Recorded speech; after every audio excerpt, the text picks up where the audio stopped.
renal, una necrosis tubular aguda, la osmolalidad la vamos a encontrar baja, por debajo de 350 milimoles por kilo. O sea, el túbulo ya está dañado, no puede concentrar la orina.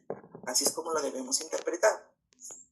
Una prueba que se utiliza mucho es la prueba de deprivación de agua, o conocida también como el test de Miller. Como su nombre lo dice, se depriva de agua al paciente. Un ratito, voy a ver si hay alguien en sala. No. Se depriva de agua al paciente, ¿cierto? Entonces, ¿con qué propósito hacemos eso? Deprivamos de agua al paciente con el propósito de diagnosticar si ese paciente tiene diabetes insípida. ¿Ok? Decimos que el paciente queremos descartar si es una diabetes insípida de origen central o si es una diabetes insípida de origen nefrogénico. Cuando es una diabetes insípida de origen central, no va a haber concentración de la orina, no hay concentración con la deprivación. Pero si nosotros le agregamos al paciente la hormona antidiurética sintética que se le aplica al paciente, desmopresina, vamos a ver que sí concentra la orina. Entonces, ahí concluimos que es central. Pero si es nefrogénica, no va a concentrar la orina ni con deprivación de la hormona antidiurética, ni al administrarle la hormona antidiurética. Entonces, el riñón está enfermo. ¿Okay? Pues ahí podemos decir si es central o si es nefrogénica. Así se interpreta el test de Miller. En cuanto a la fracción de excreción de sodio, también es pregunta de examen, ¿no? ¿Para qué nos sirve esta prueba? La fracción de excreción de sodio nos va a servir para diferenciar si la insuficiencia renal aguda es prerrenal o si estamos frente a una necrosis tubular aguda. Cuando la fracción excretada de sodio está por debajo del 1%, nosotros lo interpretamos como una insuficiencia renal aguda prerrenal. El túbulo va a estar intacto, va a haber reabsorción de sodio ávidamente, así que es prerrenal. Pero cuando la fracción excretada de sodio está por encima del 2%, se está presentando ya una necrosis tubular aguda, va a haber una lesión, un daño del túbulo y hay pérdida de sodio. Entonces, esa es la manera que nos sirve este resultado de la fracción de excreción de sodio. También se utilizan menos, pero también se puede utilizar la fracción de excreción de urea, ¿no? En algunos pacientes en los cuales, sobre todo, se deja esta prueba para pacientes que están tomando diuréticos, ¿no? Ya que eso nos invalida un poco evaluar ya la fracción excretada de sodio, se realiza la fracción excretada de urea, ¿no? Cuando está por debajo del 35%, la fracción excretada de urea se dice que es una ira prerrenal. ¿Qué más podemos evaluar en lo que es función tubular? La acidificación y reabsorción también, utilizando, ¿cómo veo la acidificación? Con el pH urinario, ¿no? Sobre todo, ¿en qué casos me interesa conocer esto? En los pacientes que tienen acidosis metabólica, ¿no? Que va a ayudar también a diagnosticar acidosis tubular renal.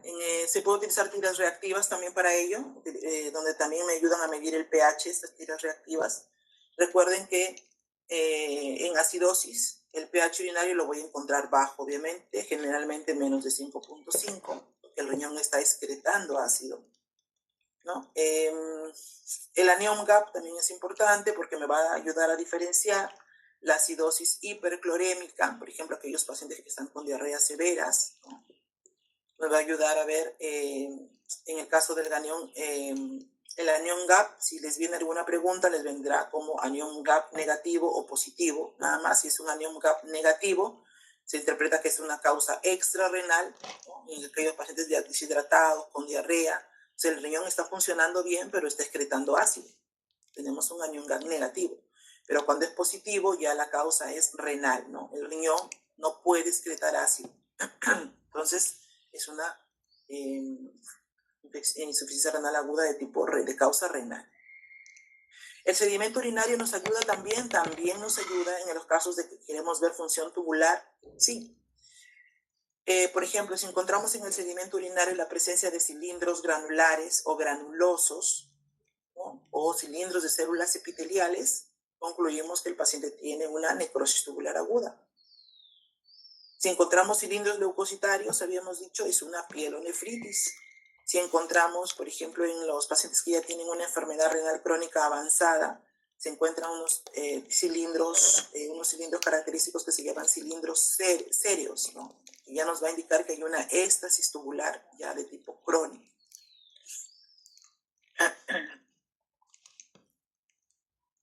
¿Pueden ver la siguiente pregunta? Sí, doctor. A ver, aquí cuál sería la respuesta, lean por favor. Dice es un paciente con shock séptico que tiene insuficiencia renal aguda, que presenta una fracción de excreción de sodio del 2.5%, cilindros granulares en el sedimento urinario. ¿Cuál será el diagnóstico aquí? La necrosis. ¿Cuál sería la respuesta? Necrosis. Necrosis tubular aguda, ¿no es cierto? ¿Por qué? Por excreción de sodio. Y por los cilindros. Por los cilindros, doctora. Y los cilindros granulares. Ahí tenemos dos datos importantes que no nos pueden hacer fallar, ¿no es cierto? Un momento que voy a abrir la puerta, por favor.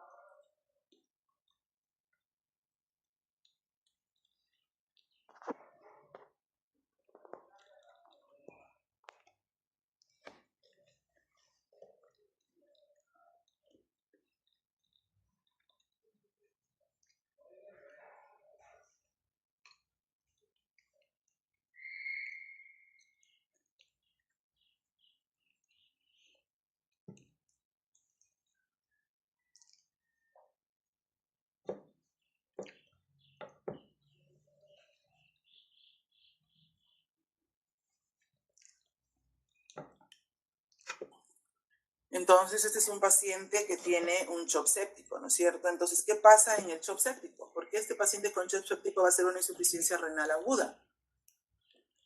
¿Alguien sabe? Por infección.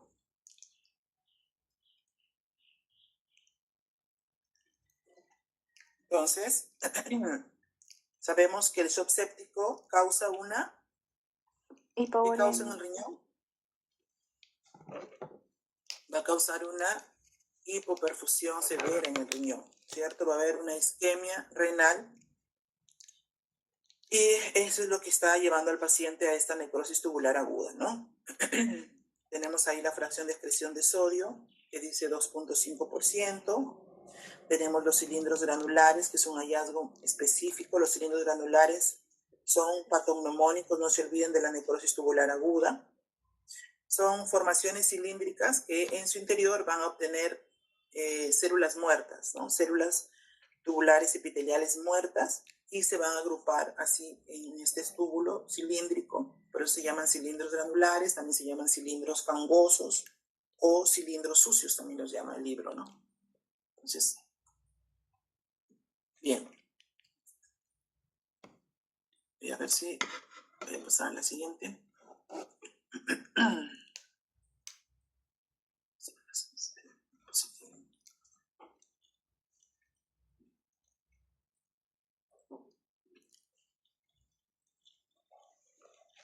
¿Pueden ver la siguiente pregunta, chicos? Sí. A ver, ¿ahí cuál sería la respuesta? Dice, ¿cuál es la principal ventaja de usar cistatina C sérica sobre la creatinina sérica? Está fácil, lo dijimos, ¿no? ¿Cuál será la principal ventaja? La A. Los niveles de cistatina C son independientes de la masa muscular. ¿Sí, todos de acuerdo?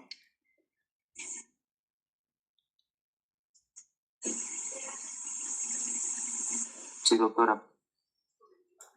Okay. Habíamos presentado varias ventajas, varias desventajas de la creatinina y varias ventajas de la cistatina C, ¿cierto? Como la creatinina sérica dependía del metabolismo muscular, o sea, depende directamente de cuánta masa muscular tenga el paciente.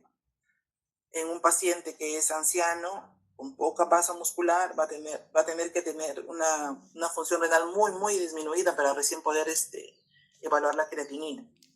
Entonces, una de las ventajas, no una, sino la principal, es esto, ¿no? Que la cistatina C no depende de la masa muscular. ¿Por qué? Habíamos dicho que la cistatina C era producida por todas las células nucleares del organismo. Entonces, y es una producción constante, que tiene una tasa constante y no depende de la masa muscular. Entonces, eso hace que la cistatina C sea un marcador mucho más fiable. ¿Okay? pero igual se pueden utilizar ambas. ¿Pueden ver la siguiente pregunta? Sí, doctora. En una prueba de privación de agua, la osmolalidad urinaria no concentra, dice ahí, tras administrar desmopresina, la osmolalidad aumenta mayor al 50%. ¿Cuál sería ahí la respuesta?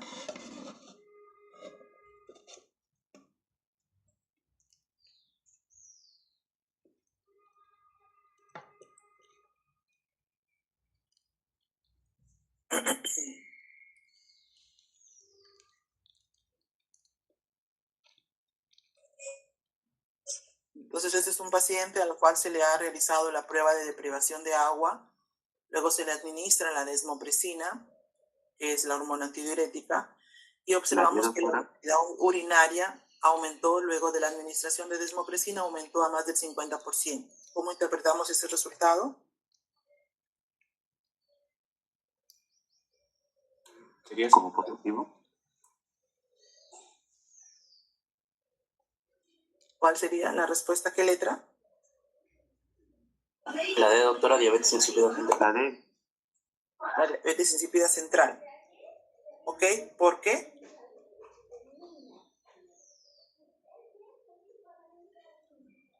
Porque concentra después de la administración de ADH. ¿Eso qué significa? ¿Dónde está el problema entonces? Suprarrenal. Entonces, le has administrado la hormona antidiurética al paciente y la osmolalidad aumenta. Se le dio la hormona que le faltaba y el gas riñón responde concentrando. Entonces ya estás tú evaluando que el riñón está sano, ¿no es cierto? Entonces, ¿dónde está el problema?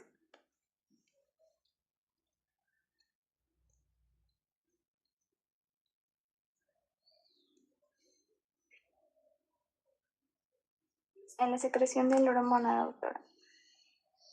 ¿Y dónde está la secreción de la hormona? En el sistema nervioso. Específicamente, Hipófisis. muy bien. Bien, así son las preguntas que van a venir en el examen, chicos, ya facilísimo.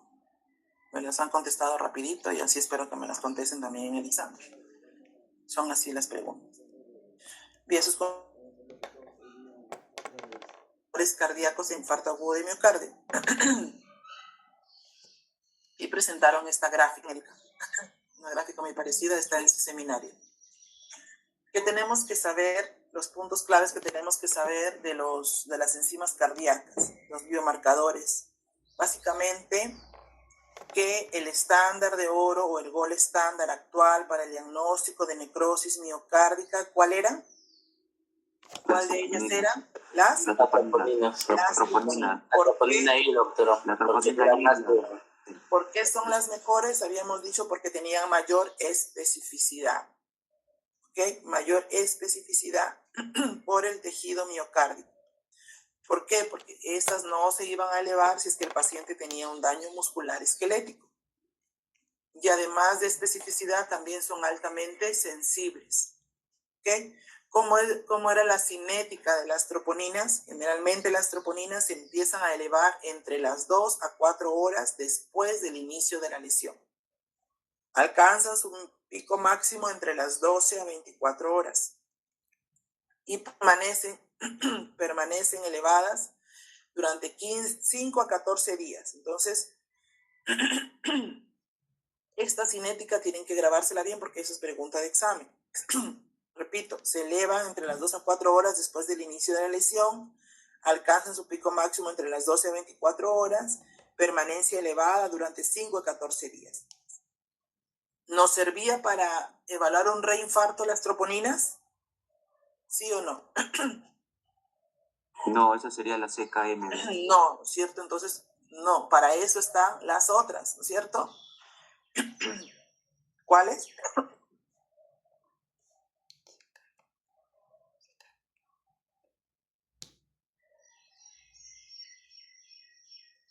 La CPKMB. la CPKMB. Entonces, la creatina quinasa MB, la CKMB, antes era el estándar de oro, pero ahora ya no, ahora lo son las troponinas. En caso no tenemos troponinas, podemos usar CKMB, sí. Si tenemos ambas, también en buena hora. ¿Cuál es la desventaja de la creatina quinasa MB? La desventaja es que es menos específica que la troponina. Es cardioespecífica, sí, pero también se encuentra en pequeñas cantidades en el músculo esquelético. Entonces puede darnos falsos positivos en aquellos pacientes con rhabdomiólisis o por el ejercicio físico extremo también. ¿Ok? Entonces, ¿cuál es la cinética? Se eleva entre 4 a 6 horas después del inicio de la lesión, alcanza su pico máximo a las 24 horas y se normaliza rápidamente entre las 48 a 72 horas. ¿Cuál es su utilidad? Que como se normaliza más rápido que las troponinas, ¿no? Nos va a ser útil para cuando tenemos la sospecha de un reinfarto. Si un paciente que tuvo un infarto agudo de miocardio presenta nuevamente dolor torácico 3 días después, por ejemplo, va a haber un nuevo aumento de la CKMB y eso va a ser el diagnóstico, nos va a ayudar al diagnóstico, mientras que las troponinas van a seguir elevadas por el primer evento. ¿Ok? Y también mencionamos a la mioglobina. La mioglobina, que ya no es tan recomendada, no es recomendada por las guías, pero era también un marcador muy utilizado porque se eleva mucho más precoz. A la hora ya podemos encontrar mioglobina elevada en sangre, pero igual no, es la menos específica. ¿Okay? Entonces, eso es lo que tienen que fijar para este tema. Entonces, sabiendo eso, ¿qué responden a esta pregunta? ¿Qué responderían en esta pregunta, por favor? Está fácil, ¿no?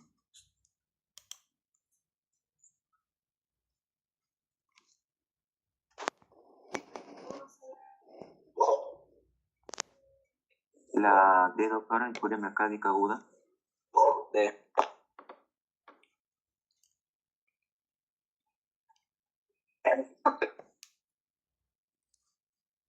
¿Alguien más?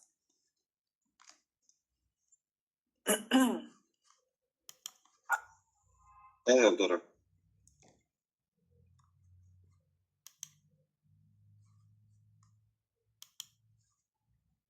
Ok, si revisamos los valores de la troponina, claramente podemos ver ahí que están elevados, ¿cierto? No solamente en la segunda toma, sino desde la primera toma ya está elevado. Entonces recuerden que si en caso nosotros tenemos resultados de las enzimas cardíacas normales, recuerden que se tiene que hacer una integración de la clínica del paciente, los síntomas de isquemia, ese dolor torácico característico opresivo del paciente. Tenemos también que ver el electrocardiograma, puede haber elevación del segmento ST, etcétera, o patológico, evidencia por imagen de una isquemia, de una pérdida de miocardio viable. Tenemos que tener por lo menos esos criterios. Es decir, la elevación de la troponina por sí sola no es un infarto. ¿Okay? Por sí sola la elevación de la troponina nos está indicando injura miocárdica. Es decir, el diagnóstico de infarto, nosotros tenemos que demostrar que esa injuria miocárdica sea de origen isquémico. Entonces tenemos que echar mano de ambas. Es por eso que si en el primer momento las troponinas están normales, las tenemos que repetir. Si en caso el electrocardiograma ya está patológico, ya no tenemos que esperar repetir luego de 3 a 4 horas las troponinas para ya hacer el diagnóstico y empezar a tratar al paciente. Pero en este caso estamos viendo que están elevadas y que en la segunda toma, a la hora de la primera, están mucho más elevadas las troponinas. Entonces, acá ya concluimos de que el paciente tiene una injuria miocárdica. No se olviden que las troponinas también pueden elevarse por otros motivos. ¿Puede elevarse en una enfermedad renal crónica? Sí. ¿Puede elevarse en una insuficiencia cardíaca? También. En una miocarditis, en una pericarditis, en un tromboembolismo pulmonar, en sepsis, pacientes con shock, pacientes con taquiarritmias sostenidas. También eleva los niveles de troponinas. Así que tenemos que evaluar al paciente en forma integral. En este caso sí es la respuesta D, porque 40 nanogramos por litro en la hora 0, ya el paciente tiene un daño miocárdico.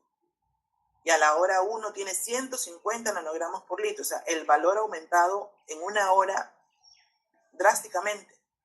Entonces, este cambio dinámico tan rápido, eso nos tiene que hacer pensar que hay una injuria aguda. Y tenemos que evaluar que el paciente, ahí dice, tiene dolor torácico, ¿cierto?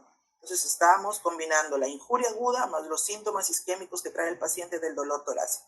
El diagnóstico aquí sí es una elevación, es un infarto agudo de miocardio, pero el electrocardiograma está normal, me van a decir ustedes. Sí, el electrocardiograma está normal, o sea, es un infarto agudo de miocardio sin elevación del segmento ST, que también se puede dar, ¿ok? ¿Alguna duda con respecto a esto?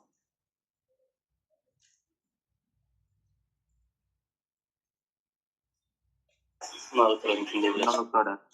No, doctora, todo claro. Ok.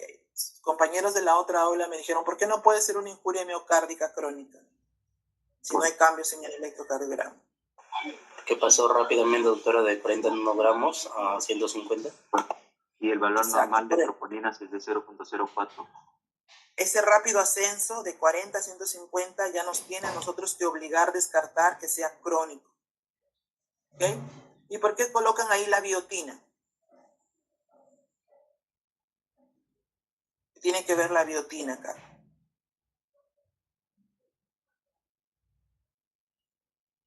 La biotina es la vitamina B7.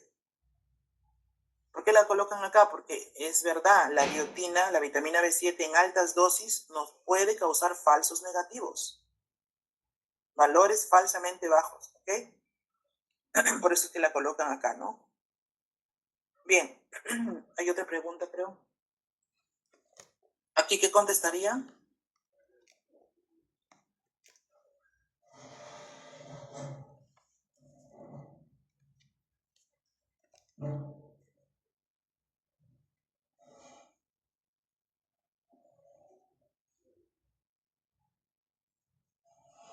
La B, ¿Por qué?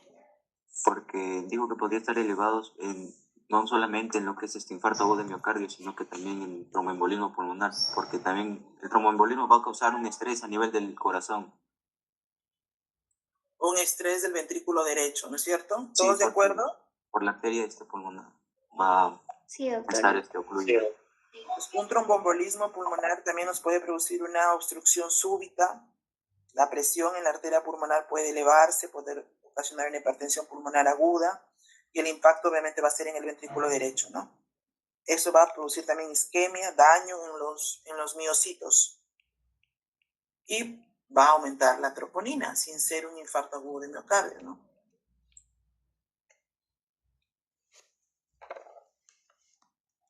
¿Aquí cuál marcarían?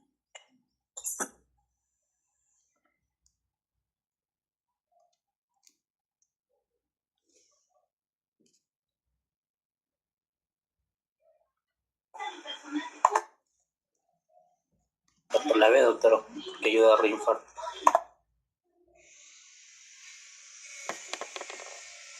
Acá ustedes tienen que elegir cuál sería la principal razón.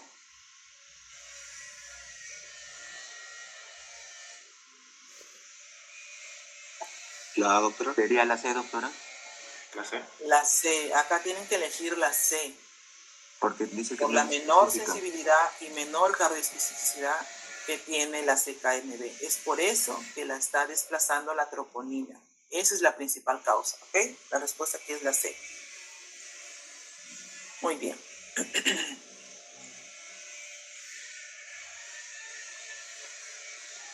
En cuanto a los marcadores tumorales, también expusieron sus compañeros y tiene que quedar claro algunos puntos importantes, ¿no? ¿Cuál será la regla de oro?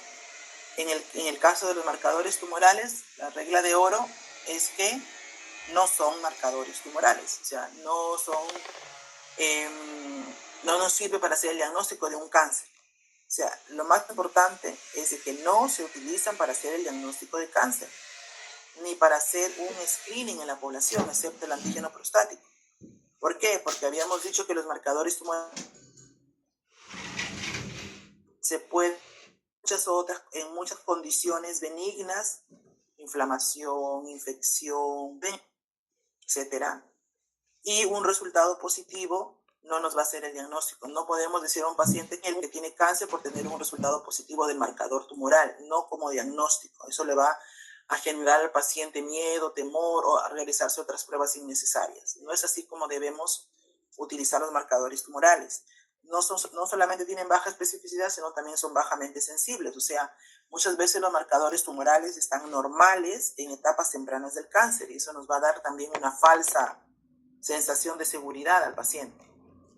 Son bajo específicos, bajo sensibles. La única excepción que podemos utilizar como un screening para un cribado en ciertos grupos de población de riesgo es el antígeno prostático específico, ¿no? Que nos ayuda a poder diagnosticar de manera temprana el cáncer de próstata, aunque también está elevado en las hiperplasias prostáticas benignas, en las prostatitis, etcétera, pero detectándolo su elevación a tiempo, podemos hacer el diagnóstico precoz del cáncer de próstata. Es el único que se acepta que se pueda utilizar como una prueba de cribado o de screening, ¿no? Siempre el diagnóstico de cáncer, ¿cuál es? El gol estándar para diagnóstico de cáncer sigue siendo la biopsia. La biopsia, el estudio histopatológico. ¿Ok? Esto solamente sirve para seguimientos, ¿verdad, doctora?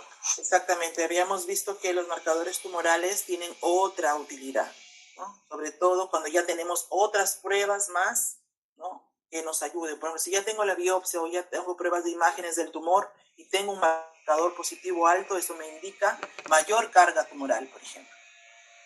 ¿Ok? Entonces, si no me sirve para diagnosticar, ¿para qué lo usamos? Entonces, su principal valor va a ser en pacientes que ya tienen diagnóstico de cáncer. Nos va a servir para establecer pronóstico, nos va a ayudar para ver la estadificación de la enfermedad. Un valor muy alto, un valor extremadamente alto en el momento del diagnóstico, nos tiene que hacer pensar que tiene una mayor carga tumoral y que tiene un peor pronóstico, eso sí. Por ejemplo, se utiliza mucho la LDH en los pacientes con linfoma, nos ayuda mucho. Cuando está muy alta, quiere decir que tiene una gran carga tumoral. La lactato deshidrogenasa en los linfomas, por ejemplo, nos ayuda para eso. La alfa-fetoproteína o la beta-HCG en los tumores germinales también. ¿Para qué más nos sirve? Para monitorear la respuesta al tratamiento. Si un paciente inicia quimioterapia, por ejemplo, y vamos viendo que su marcador, pongamos de ejemplo el CA125, vamos viendo que el marcador CA125 va disminuyendo, entonces nos está indicando que el tratamiento está funcionando. También nos ayuda para detectar recurrencia, o sea, como vigilancia, si nos sirve. Entonces, ese es uno de los usos más valiosos que tienen los marcadores. Una cirugía curativa, una cirugía ablativa, se supone que el marcador tiene que usarse. Y si luego de meses o años nuevamente el marcador comienza a incrementarse, entonces eso ya es un principal signo de recaída. Entonces, muchas veces el marcador ya nos está avisando, el marcador tumoral, mucho antes de que ya se pueda ver en las pruebas de imágenes, por ejemplo. Entonces, ese es un valioso aporte de los marcadores tumorales sobre detectar la recurrencia. ¿Qué marcadores tienen ustedes que aprenderse? Los más frecuentes. Por ejemplo, la alfa-fetoproteína, ¿no? El marcador y cuál es su asociación principal, porque hay marcadores que se pueden utilizar para diversos tipos de cáncer, pero vamos a aprender los que son más útiles, ¿ok? Por ejemplo, la alfa-fetoproteína nos va a ayudar mucho en lo que es el carcinoma hepatocelular, pero nos puede dar falso positivo, sí, podemos encontrar alfa-fetoproteínas elevadas en pacientes gestantes, en pacientes con hepatitis agudas, con hepatitis crónicas, en la cirrosis también aumenta, ¿ok? Entonces hay falsos positivos también para la alfa-fetoproteína, justamente porque son poco sensibles y poco específicos. Pero ¿cuál es su principal utilidad para la alfa-fetoproteína? El carcinoma hepatocelular. Y acá está, ¿no? Y también se utiliza la alfa-fetoproteína para tumores germinales, testiculares u ováricos, junto con la HCG. La gonadotropina coriónica humana, específicamente la fracción beta, se utiliza para tumores germinales, los seminomas y los no seminomas, también para la mola hidatiforme, para el coriocarcinoma. ¿Okay? Entonces, el PSA ya dijimos, cáncer de próstata, sobre todo el monitoreo. El CA19-9 se utiliza para el cáncer de páncreas, para el CA125 lo utilizamos para el cáncer de ovario, sobre todo el cáncer de ovario tipo epitelial. El CA15-3 para el cáncer de mama, la calcitonina para el cáncer medular de tiroides, la tiroglobulina para el cáncer diferenciado de tiroides, papilar, folicular, la LDH, la lactato deshidrogenasa para los tumores linfoma, melanoma, tumores germinales, la beta-2 microglobulina para el mieloma múltiple. Esos son los más frecuentes que van a venir en el examen, al menos que hayan mencionado. El 27.29 también se utiliza para cáncer de mama, monitoreo metastásico también. Entonces recuerden, detección precoz, cribaje, PSA. Monitoreo post cirugía, uno de los principales que nos ayuda, por ejemplo, el CA125 como ejemplo. Terapia dirigida, que hay otro marcador que es el HER2 también, para el cáncer de mama. ¿Qué contestarían en esta pregunta, por favor?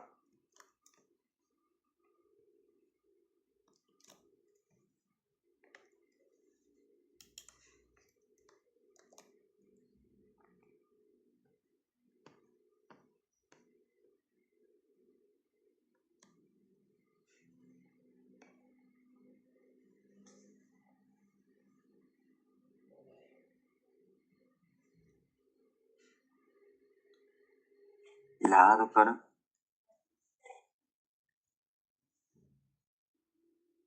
En esta pregunta, por descarte, ¿no es cierto? Por descarte sería la A, ¿no? A ver, sí, la A. Sí, porque No lo hemos mencionado, este marcador, no lo hemos mencionado, por eso les digo por descarte, ¿no? Pero sí, el marcador CA72-4 está asociado a adenocarcinoma gástrico, ¿ya? ¿Por qué no el 19-9? Porque habíamos dicho que el 19-9 era principalmente de cáncer de páncreas, ¿cierto? Y puede elevarse en el cáncer gástrico, sí, pero no es tan específico para cáncer gástrico. La alfa-fetoproteína habíamos dicho no, porque habíamos dicho que era carcinoma hepatocelular y tumores germinales. El CA15-3 tampoco, porque habíamos dicho que era el principal para cáncer de mama. Entonces, por descarte nos queda el CA72-4 que nos ayuda para el cáncer gástrico. Con el otro.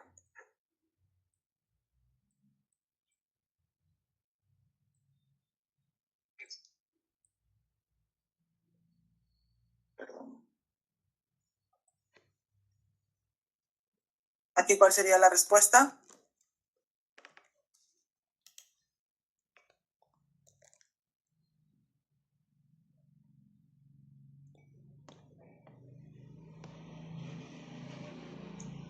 la C. La C, ¿no? Ahí está su nombre, lo está diciendo, neuronas, así Por que está descarte. fácil.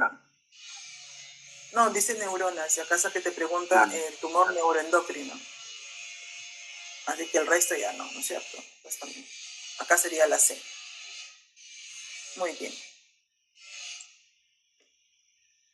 Sobre el laboratorio en las enfermedades reumáticas, es la clase que hicimos recientemente, ¿no? Donde básicamente tienen que leer lo que es el diagnóstico de laboratorio reumatoide y de lupus eritematoso sistémico, leer los reactantes de fase aguda, proteína C reactiva, velocidad de sedimentación globular, que son los marcadores, los reactantes de fase aguda que más se utilizan para las enfermedades inflamatorias reumáticas. El hemograma, cuáles son los hallazgos característicos del hemograma en cada una de ellas. En lo que respecta a la artritis reumatoide, leer lo que es el factor reumatoide, ¿no? Cuál es la utilidad que se le da al factor reumatoide en esta enfermedad. Con respecto al lupus, los autoanticuerpos, cuál es el autoanticuerpo más sensible, cuál es el autoanticuerpo que nos indica nefritis lúpica. Esto básicamente viene de lo que es el tema de enfermedades reumáticas que hemos visto recién la clase pasada. A ver, ¿recuerdan un poco de lo que hablamos sobre enfermedades reumáticas? ¿Qué marcarían aquí? La A, doctora. ¿Cuál es el factor reumatoide más comúnmente detectado? El que utilizamos en el laboratorio para hacer la prueba es el IgM, pero no es el único. IgM. Es el IgG también está. No es el único, puede ser IgG, puede ser IgA, puede ser IgE, pero el que utilizamos más frecuentemente es el IgM. ¿Y a cuál inmunoglobulina ataca el factor reumatoideo? A la IgG. Solamente a la IgG, específicamente la fracción constante de la inmunoglobulina IgG. ¿Ok?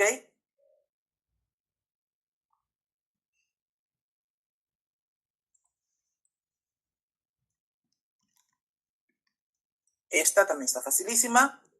Los reactantes de fase aguda más utilizados, ¿cuáles eran? La D, doctora.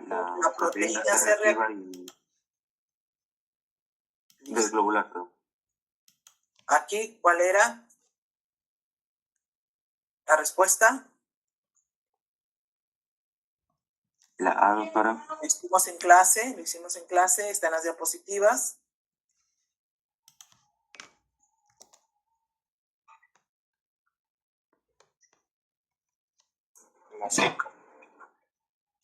Les pongo el cuadrito para que recuerden. Este cuadrito está en las diapositivas de la clase. La C. ¿Ya? Acá, ¿cuál sería la respuesta? Con esto terminamos. ¿Cuál sería la respuesta aquí?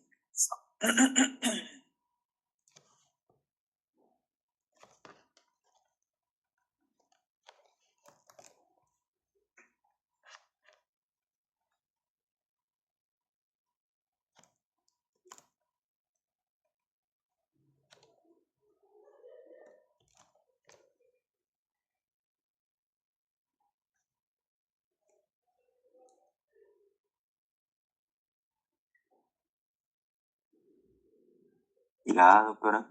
La A es la respuesta, ¿ok?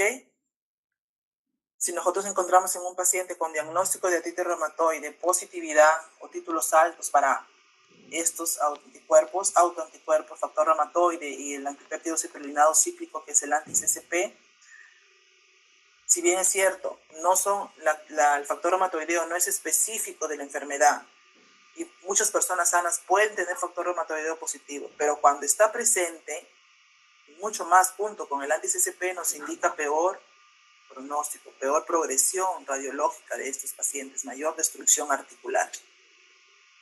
Eso también está en las diapositivas. Está en la diapositiva en una viñeta amarilla.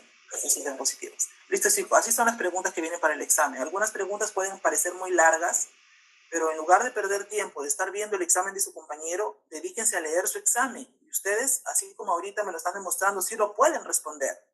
Pero yo he visto alumnos que ni bien empieza el examen, empiezan a ver el examen de su compañero en lugar de ganar tiempo en leer sus preguntas. Parecen largas, parecen difíciles, pero si ustedes las leen, están fáciles. Así que este examen no quiero ver 6, 7, 8, que he visto un montón en el examen de primera unidad, por favor. ¿Sí? Listo, chicos. Gracias. Voy a pasar con otra aula.